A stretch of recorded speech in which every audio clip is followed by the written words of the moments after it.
पूरी जिंदगी धन धन धन धन धन करता फिरा और एक दिन उसके सामने लिख दिया निधन। अब जो नहीं जानते, अभी से मेरा चैनल है, उसके ऊपर ओके करो, सब्सक्राइब करो और मेरे से जुड़े रहो। बहुत सारी बातें ऐसी बताई है मैंने जो आप कल्पना नहीं कर सकते हो। हजारों बातें अंदर डाली मैंने वीडियो के माध्यम से, ताकि आप तक पहुंचे, आप उसका आनंद लो। कोई माइनस पॉइंट है तो उसको पढ़ाई के लिए, धंधे के लिए, घर की परेशानियों के लिए, मतलब बहुत सारी, जिसकी सगाई नहीं हो रहे, संबंध नहीं हो रहे, क्या कारण है क्या नहीं है, चैनल से जुड़े रहे। सबसे ताकतवर इंसान हो, परंतु आप अपनी शक्ति को पहचानते नहीं हो। फर्क इतना ही है बस। जो आप में कला है वो किसी और में है ही नहीं ब्रह्मांड में, परंतु आप खुद को पता नहीं है कि मेरे में ये चीज है। आपके जो फिंगरप्रिंट हैं वो किसी और के है ही नहीं पहले बात तो इसका मीनिंग क्या है? आप में जो कला है वो किसी और में नहीं है। कोई ड्राइवर को देखो, टंकी फुल करवाओ और एक टंकी में कम से कम 500, 600 या 700 किलोमीटर गाड़ी चला देते हैं। और एक ड्राइवर ने देख जो 350 में निवेड़ दी, पचकेगा तो एवरेज कम गणा दे। तुम बैठो सिंगल मती रेस्ट ठोक्योड़ी रखी, बुद्धि तो थी नहीं, बस बैठ गया स्टीयरिंग पे। तो ये जीवन रूपी गाड़ी है, ध्यान रखो। शास्त्र कहता है जहां बोलना है वहां बोलो, नहीं तो चुप रहो, फायदे में रहोगे। कई लोगों की बात पूरी नहीं रह जाती, कई लोगों की आदत ऐड़ी रहे बीच में बोले, तो उसको कौन भाव देगा भाई? पहले बात सुन लीजिए, सुनने के बाद में उसका उत्तर मिले तो आनंद आ जाए। अभी तो सब्जी पकी नहीं है, उससे पहले ही हमने बोल दिया ये चीज और डाल दो। पहले भाई थोड़ा इंतजार करो, वेट करो, समय की अवधि को समझो, तो जीवन में बहुत कुछ कल्याण होगा। चलो तो एक बार हम लोग थोड़ा भगवान का जयकारा कर लेते हैं। और एक ध्यान रखना, सत्संग में 3 प्रकार के लोग आते हैं, कनिष्ठ, मध्यम और उत्तम। कनिष्ठ किसे कहते हैं? कनिष्ठ का मतलब क्या होता है? देखो 3 प्रकार की लट होती है, कनिष्ठ, मध्यम और उत्तम। कनिष्ठ व्यक्ति कैसा है? जैसे वो गरम गरम तवा होता है ना, गरम तवा, उस तवे पे पानी की बूंद डाल दो, परंतु पड़े वो दिखेगी, गई कहां? मतलब विथिन 1 सेकंड में वो बूंद वहां से गायब हो जाएगी। कहने का मतलब उसको कितना भी ज्ञान सुना लो, उन्हें पल्ले पड़े ही को नहीं, वो यहां जाके भूल जाएगा। इधर सुना, इधर निकाल दिया। दूसरा आता है मध्यम, जो होता है फूल जैसा। फूल के ऊपर पानी की बूंद गिरती है, कितनी देर तक रुकती है? जब तक हवा का झोंका ना आए तब तक वो बूंद रुकती है, और जैसे ही हवा का झोंका आया वो बूंद भी गायब हो जाएगी। यह हवा का झोंका कौन सा है? अट तो भजन सुनिया, बारे जान के ला निकाल सिगरेट, ले अट भूलियो बट धुइया कटा दिया। तो ये थारी मारी वाला हमारा झोंका है। अच्छी बातें याद रहने देते ही नहीं लोग, नहीं ऊपर अलाउ नहीं है, पानी अलाउ नहीं है, तो अच्छी बात को किसी को याद नहीं देना ही नहीं। ऊपर दे नहीं सको, पीज नहीं सके, ऊपर पीजो मत, पाप लगेगा। तो और तीसरा आता है उत्तम, जो सबसे सत्संग में ये लेने के लिए आता है कि नहीं यार मैं कुछ आज प्लस पॉइंट करके जाऊंगा। भाई आप बच्चे को ट्यूशन क्यों भेजते हो? प्लस करने के लिए कि मार समझाने की? कि जो याद है भुलाए दी, जो थाने डबल फीस दूं मैं। इसलिए भेजते हो क्या ट्यूशन? नहीं, इसको थोड़ा प्लस करो और इसकी मेमोरी बढ़े और उसको याद रहे, इसलिए हम ट्यूशन भेजते हैं। तो सत्संग में आए हो तो आपको कोई न कोई प्लस करके जाना है। और प्लस क्या करना है? अच्छी बातें प्लस करनी है। ये तेरी मेरी तो दुनिया करती है, कौन सा बड़ा काम कर रहे हैं हम लोग। तो हम चलते हैं भगवान के चरणों में, ईश्वर के चरणों में चलते हैं, परमात्मा के चरणों में चलते हैं और भगवान को याद करते हैं। बोलिए सतगुरु भगवान की, बोलिए नवदुर्गे मात की, अनंत कोटि संत महात्माओं की।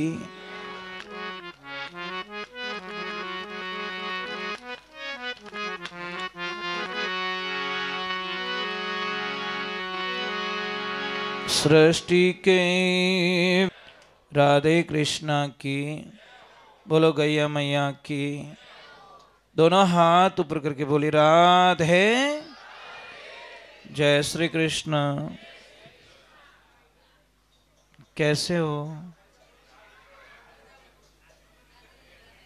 सब ठीक हो?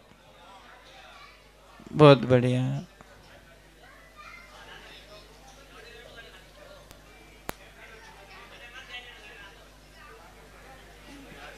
थोड़ी आवाज मत कर जो, तो पसे मैं बोलूला, नहीं तो मैं आप बोलोला तो मैं चुप रह जाऊला। नहीं जय तो थोन बोलनी ज पड़ी, फिर क्या बोलो महाराज थोड़ी ज मना की थी मैंने। बोलो धरती मात की। आप सारे लोगों को एक सिस्टम बताया जाता है। बेटा कोई बच्चे आवाज कर रहे हैं, सबको बोला जाता है कि 33 करोड़ देवी देवताओं की जय। न पोई केड़ा बढ़िया हो जो लाला रे, 33 करोड़ देवी देवता। कौन कौन मानते हो 33 करोड़ को? ऊपर हाथ करके बताओ, मानते हो 33 करोड़? यहां समस्याएं पैदा हो रही है, इसको कहते हैं अधूरा ज्ञान। 33 करोड़ देवी देवता पहले बात तो है ही नहीं। समझ में आ रही है आपको? ये किसी ने गलत हमारे तक पहुंचा दिया और हम लोग मानते रहते हैं। शास्त्र कहता है 33 करोड़ देवी, पधारिए पधारिए, 33 कोटि देवी देवता हैं। ये संस्कृत शब्द हैं। आगे बता जाओ प्रभु। तो 33 कोटि देवी देवता हैं, 33 करोड़ देवी देवता नहीं है। अगर अपन ने कहे 33 करोड़ देवी देवता, आ सरकार कह नहीं है, कौम है तो है, इतनी कोई दुश्मनी पालो बेटी रे बाप, हाल तो हगे ही नहीं रही है। अरे बना रोको नहीं फटपटियो, न्यूट्रल कर दी गाड़ी जो। भाई वो इनकी धुन है, उनकी धुन में मस्त है। मजीरा तो भाई बजाई जड़े भाई। अगर आप लोगों ने पूछ लियो एक 33 करोड़ देवी देवता का नाम बताओ तो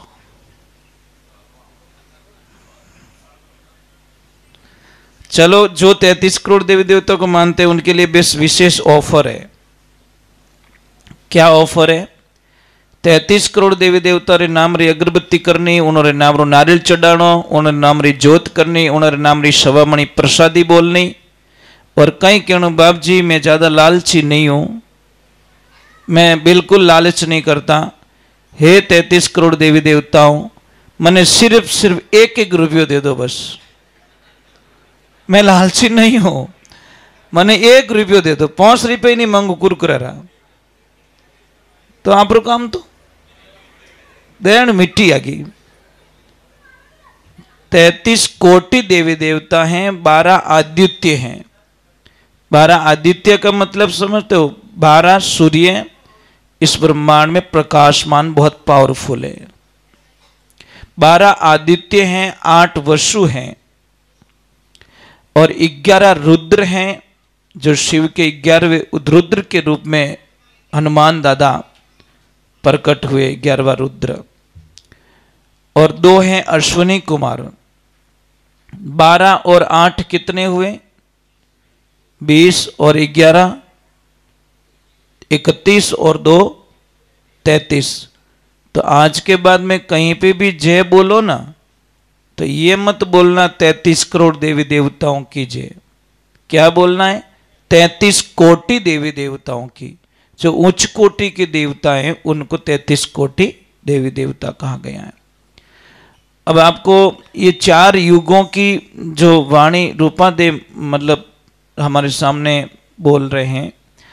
4 युग में सतयुग, त्रेता युग, द्वापर युग और कलयुग।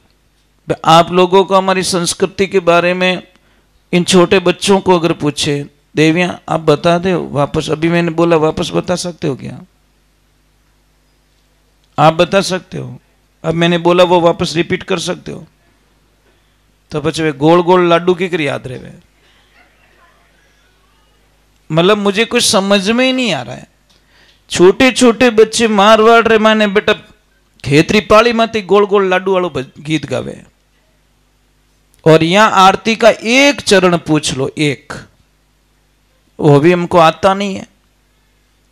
इसलिए अधूरा कोई भी काम हो आपको जिंदगी में प्रॉब्लम्स के अलावा कुछ नहीं डालेगा।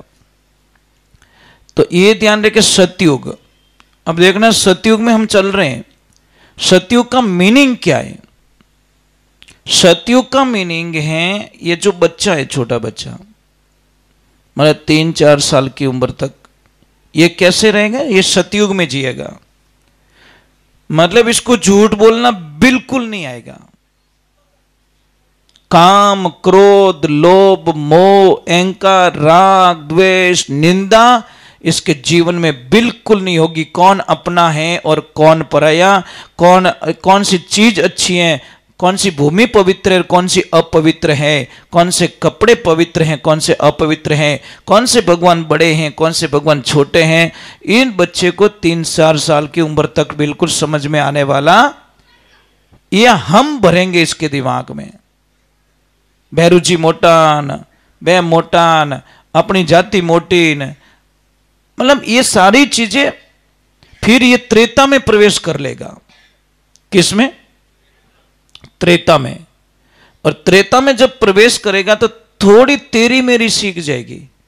फिर इनका झगड़ा खिलौने पे स्टार्ट हो जाएगा। ओ खिलौनो मारो, ओ खिलौनो थारो, ओ पेन थारो, ओ पेन मारो। ये त्रेता में प्रवेश कर रहे हैं। तब भगवान श्री राम ने अवतरण हुए थे त्रेता में, तो ये त्रेता का प्रभाव होगा। परंतु फिर आएंगे द्वापर में। द्वापर कौन सी? जवानी। जो जवानी होगी ना हमारी, वो द्वापर युग होगा। कई लोगों की बात जवानी में किन्हें समझ में आई को नहीं। तो वो अब जैसे द्वापर युग में दुर्योधन को बहुत समझाया भगवान ने, भगवान खुद आए तो भगवान को बोला कि तू कौन होता है बीच में बोलने वाला? वन वन में गायां चरावणिया, तू कदरो न्याय करनिया। अरे तू तो जिंदगी भर डांडा चराया भाई। किसको? भगवान श्री कृष्ण को कह रहा है दुर्योधन, क्योंकि भरी उसकी मत्ती मारी गई थी। तो उसको बोला कि तुम बीच में मत रहो, बराबर नहीं। क्षत्रिय धर्म का यही धर्म है, युद्ध की बात विचारो। मतलब युद्ध की बात करेंगे हम लोग, दूसरी कोई समझौता की बात बिल्कुल।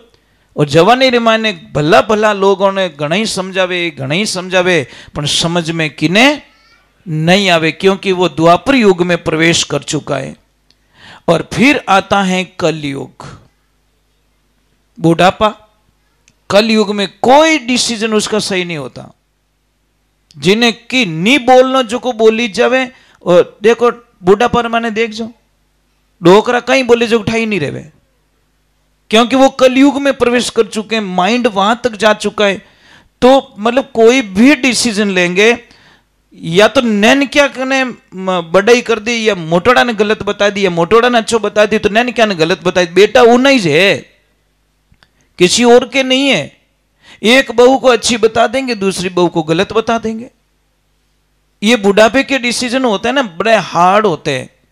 अगर उस टाइम में अगर कोई कंट्रोल हो गया तो समझ लीजिए उसका बुढ़ापा सुधर गया। आपको बुढ़ापा सुधारना है, मेरे पास एक सिस्टम है, मां कसम, बुढ़ापे में आपको बहुत इज्जत मिलेगी। किन्ने किन्ने उदाहरण हूं हाथ करो, सब्र है, पक्की बात है। तो जवानी में बुढ़ापो अगर सुधारनो है बेटो, वो छोरो हाथ ऊपर की दो, हाल तो डेढ़ फुट रहा है। अगर आपको बुढ़ापा सुधारना है, मैं सच बोल रहा हूं साहब, मैं थोड़ी मजाक भी करवा लेता हूं, हंसा भी लेता हूं, क्योंकि मेरे गुरुजी ने बोला कि कोई आदमी बैठा है नहीं, उसको कोई ऐसी बात बोल के हंसा लेना, इससे बड़ी तपस्या दुनिया में कम से कम 1 मिनट के लिए तो उसके चेहरे पे मुस्कान ला दी, तो ये काम बहुत अच्छा होता है। तो अगर बुढ़ापा अगर सुधारना है तो शास्त्र को फॉलो कीजिए। शास्त्र कहता है कि जवानी में आप अपनी पत्नी से इतना प्रेम करो, इतना प्रेम करो, इतना मीठा बोलो, इतना मीठा बोलो कि बुढ़ारे पर माने वाह एफडी थोड़े कम आवे। व्यवहारिक बात है। जवानी में तो बाप रे होठ मिले ने गालियां बोले, लात गुस्सा मिले, પછી जेडी बैंक में जमा कराई बेड़ी पाची मिली, रिटर्न है भाई, ये तो रिटर्न तो भरना पड़ेगा। हमारे गांव में एक दादाजी थे, उनकी पत्नी उनको बहुत मारती थी बुढ़ापे में। तो मैं पूछा करता, मैं दादी दादा को क्यों मारती है? अरे कि बेटा थन ठाको नहीं, वो डोकरो है नहीं, जवानी में मारा घना हाडका भांग्योड़ो। ओ तब मेरे को समझ में आया कि भाई बवड़े तो अंबो गड्ढू खावे। तो मैं पूछता बा क्या रहे, मैं जवानी में खूब भांगी। तो मैं क्या भाई भांगा तो खुद भागो, ये तो जैसी करनी वैसी मिलेगी आपको, इसकी कोई गलती नहीं है, अभी इसका नंबर आ गया। तो ये बात का ध्यान रखो, आप गाली दोगे तो आपको आशीर्वाद मिलने वाला नहीं है।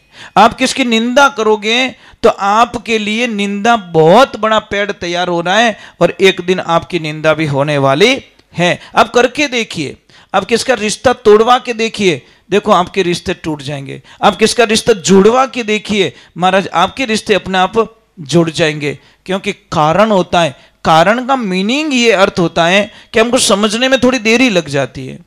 हमारे सिस्टम में सिर्फ हमको चाहिए, बस मुझे चाहिए, मेरा काम हो जाए, मारे धंधो हाल नो, मारा टाबर कने फॉर्च्यूनर रेवणी, मारो टाबर डॉक्टर बन जावे, मारो टाबर आउट ऑफ कंट्री में जावे, अने पाड़ोसी रो कटोरो लेने भीख मांगो। ये थिंकिंग है। ऐसे बोलो कि हम सबके बच्चे अच्छे पढ़े, अच्छे डॉक्टर बने, अच्छी पोजीशन पे जाए, और अच्छे संस्कारों का उनके अंदर संचार हो। ये काम सबके लिए कीजिए और कर सकते हो।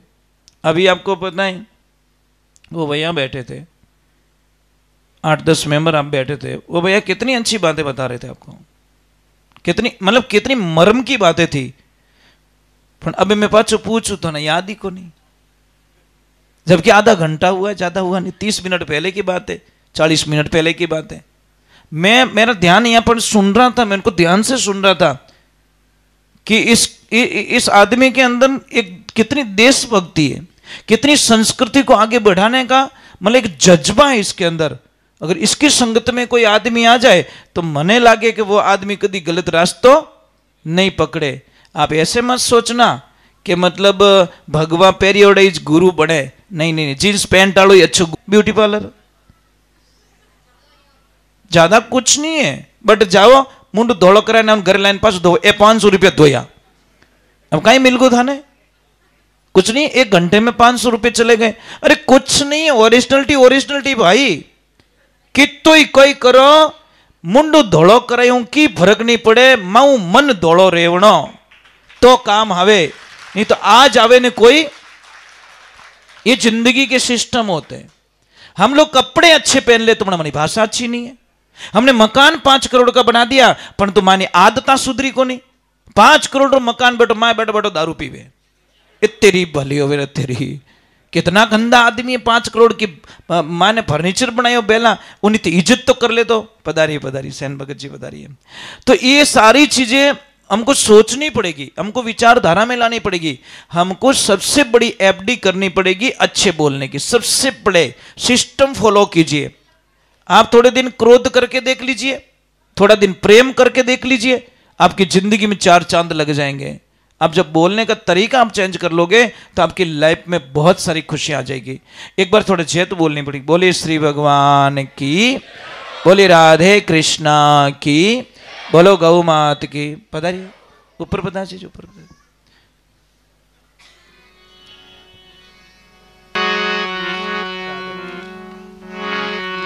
बोली गौ मात की, बोली माता पिता गुरुदेव की।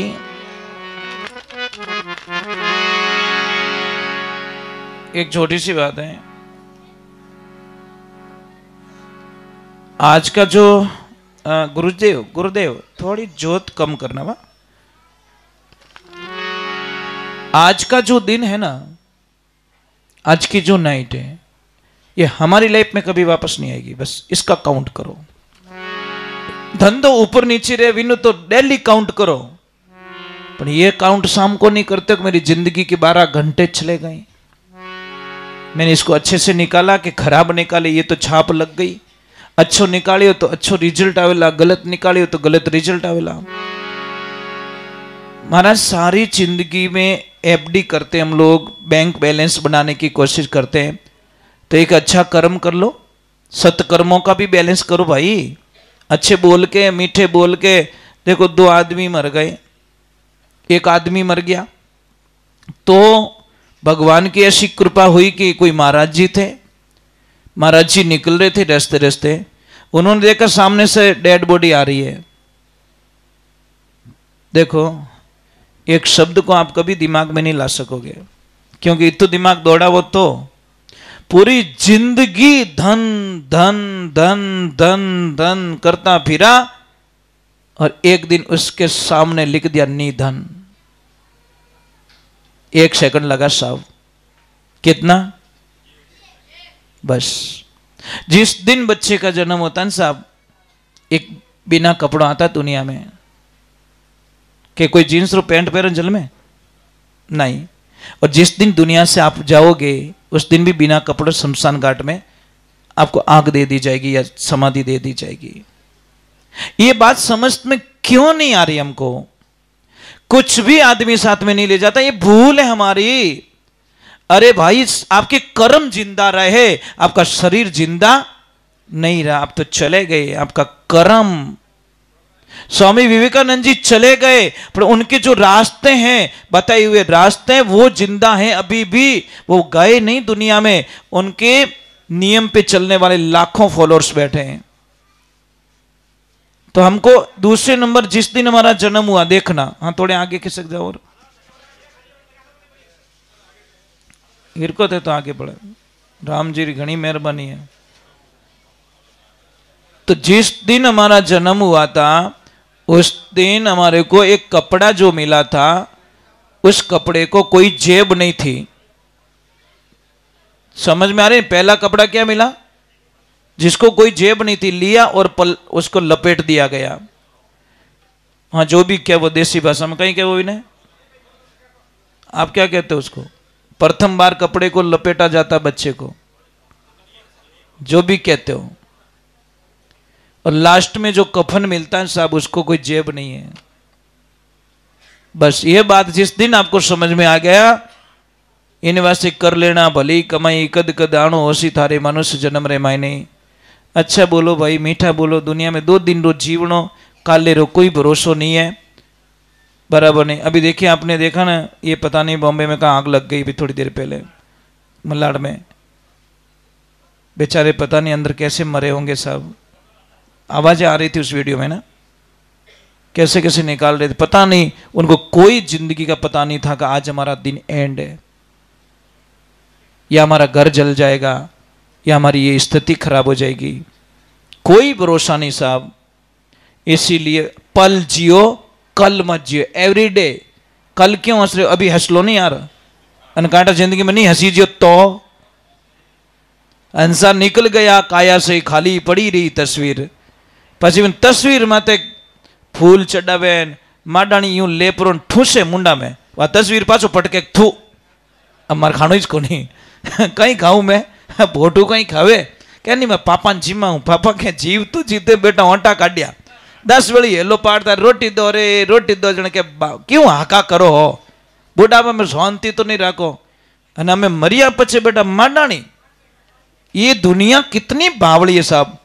आज हमारी जिंदगी में बहुत सारी समस्याएं मतलब आदमी के पास में समस्या है ही नहीं। पहले बात तो समस्या बिल्कुल किसी के जीवन में नहीं है, वो मानता है इसीलिए समस्या है।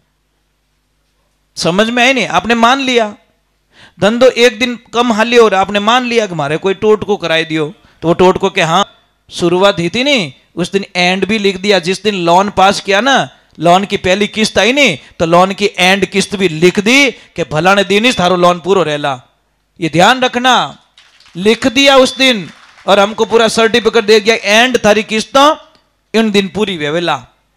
बस जिंदगी की शुरुआत और जिंदगी के एंड सारी कर्म प्रधान है, लिख दिया। इसलिए बिंदास रहो, फ्री माइंड रहो और इन गंदगी चीजों से कोई थोड़े भरम गाले तो बेरूजी फोड़ा पाड़े के छो पाड़ तो मारे घर रो मामलो है पाड़न दो थे कोई के हनुमान जी फोड़ा पड़े के छो पाड़ तो मोमर आप ही समझो पर धने 3 पहुंच करनी जरूरत नहीं है। मोमर समझ लो मोरे एडजस्टमेंट कर ले परंतु नहीं मैंने कई लोग के मना हाथ देखो नहीं मारे धंधो नहीं आले मुंडो तो करियोड़ो फुटबॉल जीव गुस्सो आयोड़ो बैठो थारे ग्राहक कौन आवे भीड़क को ग्राहक तो वो छीजियोड़ो आदमी है भाई अट नहीं। अरे भाई ग्राहक से इतने मीठे बोलो इतने। अब आपको पता है व्यापारी के लिए सबसे बड़ा भगवान कौन है? ग्राहक।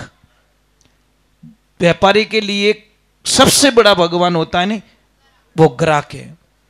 ग्राहक रे आस मते आप लाखों रुपया इन्वेस्टमेंट करे रही हो कि अपने परिवार के भरोसे कर रहे हो कि बेरूजी के भरोसे कर रहे हो, क्या कर रहे हो आप? ग्राहक के भरोसे कि ग्राहक आएगा मेरा सामान खरीदेगा और मेरे बच्चों की फीस भरूंगा, मैं मकान बनाऊंगा, मेरी गाड़ी में पेट्रोल डालूंगा, मेरी लक्ष्मी को गहना दूंगा और मैं मारवाड़ रे माने खर्चों को रुकी ने भरोसे ग्राहक रा भरोसे मत है। तो आप सबसे तो अच्छा रखते हो और जो देवे उन तोड़ो। तो सबसे ज्यादा प्रेम किससे करो आप? ग्राहक से। ग्राहक की संतुष्टि ही आपकी एफडी है। ग्राहक राजी रेन जावनो।